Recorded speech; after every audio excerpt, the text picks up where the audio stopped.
Hello guys, welcome back to the channel. आज हम बात करने जा रहे हैं बैंकिंग सेक्टर रिफॉर्म्स के पार्ट 2 के बारे में।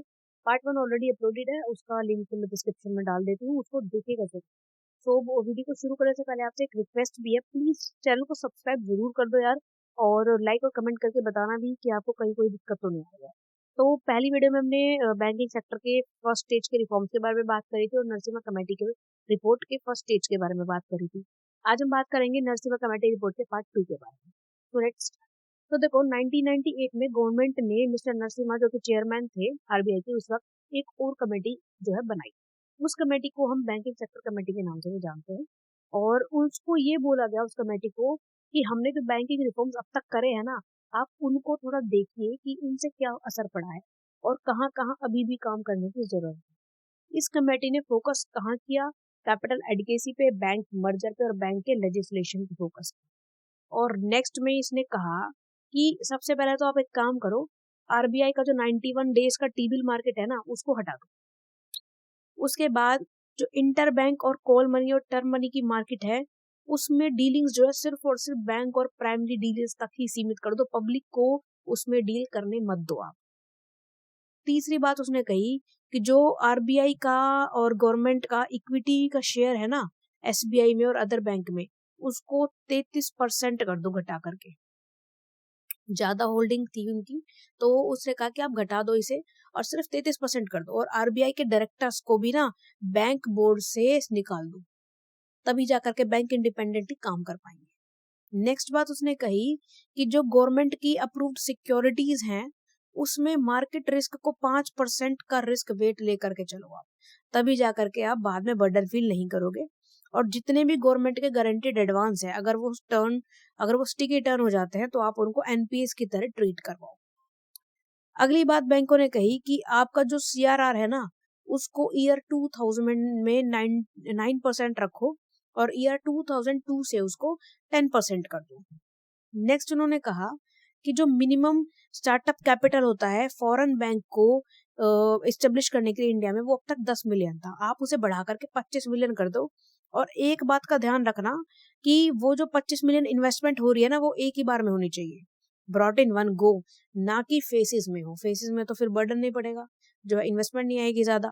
25 मिलियन एक साथ आएंगे तो बैलेंस ऑफ पेमेंट का जो इशू चल रहा था 1990 में, वो भी हमारा जो है सॉर्ट आउट हो जाएगा।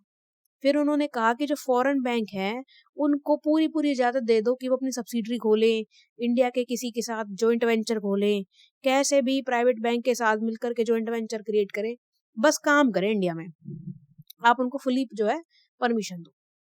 फिर उन्होंने कहा कि आपका जो इनकम रिकॉग्निशन के लिए एक्रूअल ऑफ इंटरेस्ट का टाइमिंग होता है, उसको 180 दिन से घटा करके 90 दिन कर दो।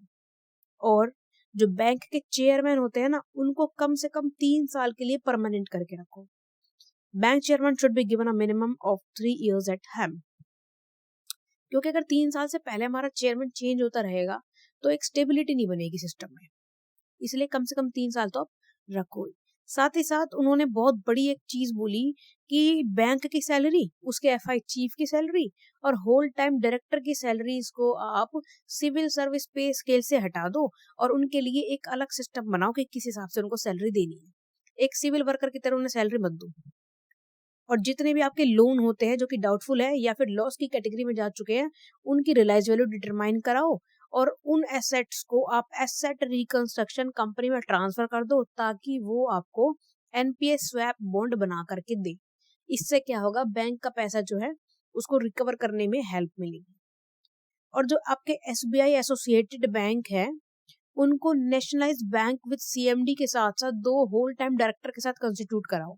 और एसबीआई के चेयरमैन, जो कि बैंक्स के एक्स ऑफिशियो चेयरमैन की तरह काम करते हैं, उनको वहां से हटा दो कि आप अब एक्स ऑफिशियो चेयरमैन की तरह काम नहीं करोगे, आप सिर्फ और सिर्फ एसबीआई के ही चेयरमैन रहोगे, बाकी बैंक से आपका कोई लेना देना नहीं होगा।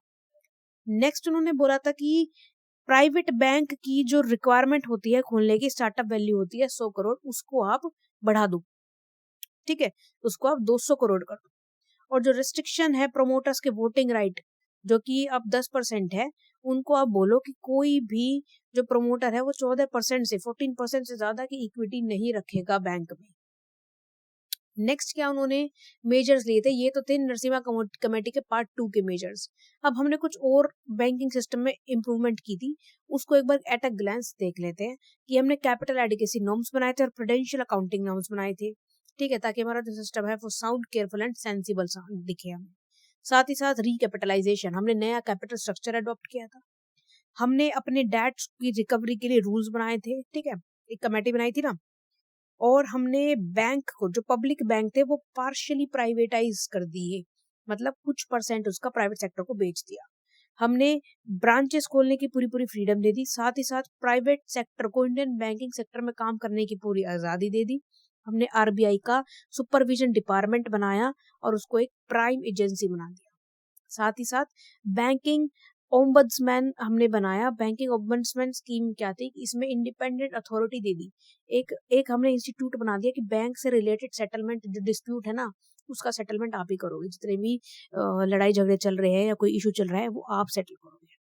और हमने क्या किया था, जो हमने scheme of disclosure regarding defaulting borrower, जो बोरोवर्स हमारा पैसा लेके भग गया, पैसा नहीं दिया, उनके लिए हमने कुछ नियम कानून डिसाइड किए थे। और central board of bank fraud बनाया था, जो भी फ्रॉड को डिटेक्ट करके उनके लिए जस्टिस जो है दिला सके। कंसोर्टियम अरेंज किया था हमने, ज्वाइंट फाइनेंसिंग सिस्टम बनाया था। साथ ही साथ हमने जो लैंडिंग नॉर्म्स थे उनको लिबरलाइज कर दिया था। उनके ऊपर से रेस्ट्रिक्शंस जो थी, पाबंदियां जो थी, नाजायज पाबंदियां, वो हटा दी गई थी, उसको आसान बना दिया था। वर्किंग ऑफ बैंक को हमने स्ट्रीमलाइन मेजर किया था ताकि उनका काम जो है आसानी से हो सके। फिर हमारा नेक्स्ट टॉपिक था सम स्पेशल मेजर्स, कुछ खास हमने डिसीजन लिए थे। क्या डिसीजन थे? Liberal credit control measures. Liberal credit control measures में उन्होंने कहा था कि जो हमारी स्टैच्यूटरी लिक्विडिटी रेशियो है वो नेट डिमांड और टाइम लायबिलिटीज के अकॉर्डिंग 25% तक घटा दी जाए। उसको घटा करके सिर्फ और सिर्फ 25% रखा जाए। बैंक को परमिट दे दिया जाए कि वो जो है फिक्स कर ले अपने डिपॉजिट और डिपॉजिट के रेट्स को, लैंडिंग रेट्स को।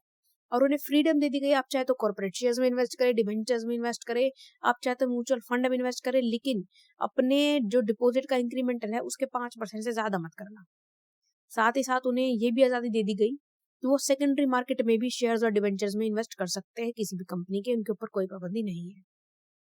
सबसे बड़ी बात हमने यहाँ पे प्राइवेट बैंक के लिए की थी। प्राइवेट बैंक के लिए 2001 में जो हमने नई गाइडलाइंस निकाली थी वो ये थी कि पहले तो उनका जो पेड अप कैपिटल था वो 100 करोड़ से बढ़ा करके 200 करोड़ का कर दिया था। अब 200 करोड़ से बढ़ा करके 300 करोड़ का कर दिया था, सिर्फ और सिर्फ 3 साल में, बिजनेस स्टार्ट होने के 3 साल के अंदर। प्रोमोटर्स के स्टेक जो है वो 40% होनी चाहिए। और जो एनआरआई का कॉन्ट्रीब्यूशन है, फॉरेनर्स का कॉन्ट्रीब्यूशन है, वो 40% से ज्यादा कतई नहीं होना चाहिए। नए बैंक जो है वो लार्ज बिजनेस हाउस को प्रमोट नहीं करेंगे, लेकिन वो अपनी इंडिविजुअल कंपनीज को 10% तक इक्विटी प्रमोट कर सकते हैं। और जो एनबीएफसीज है जो कि ट्रिपल ए रेटिंग के साथ है, उनको 12% कैपिटल एडिकेसी के साथ हेल्प कर सकते हैं। नए बैंक को अपनी कैपिटल एडिकेसी जो है रेशियो 10% बनानी होगी। टोटल नेट बैंक क्रेडिट को 40% प्रायोरिटाइज दे सकते हैं वो। और जो नई ब्रांचेस हैं वो 25% ब्रांचेस उनको रूरल और सेमी अर्बन एरियाज में खोलनी होगी, ना कि सारी की सारी शहरों में खोलोगे आप।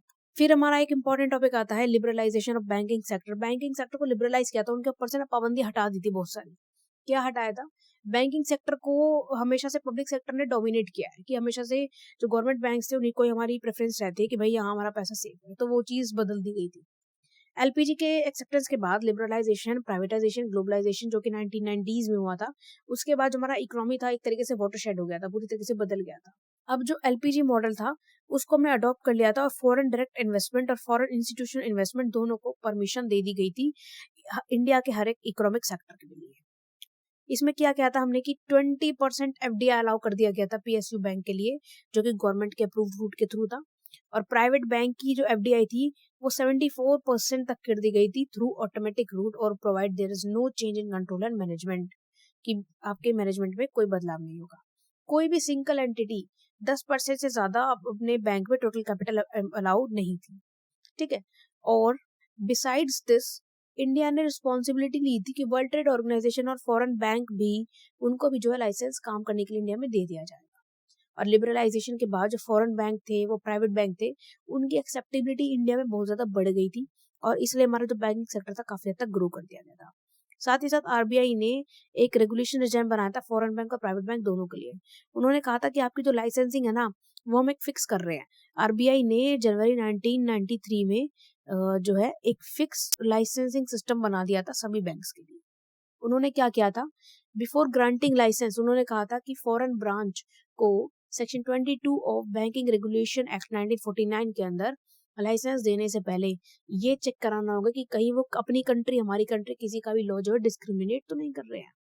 साथ ही साथ फॉरेन बैंक का जो है बैंक रिकॉर्ड चेक किया जाएगा उस बैंक के साथ और ग्लोबल मार्केट के साथ।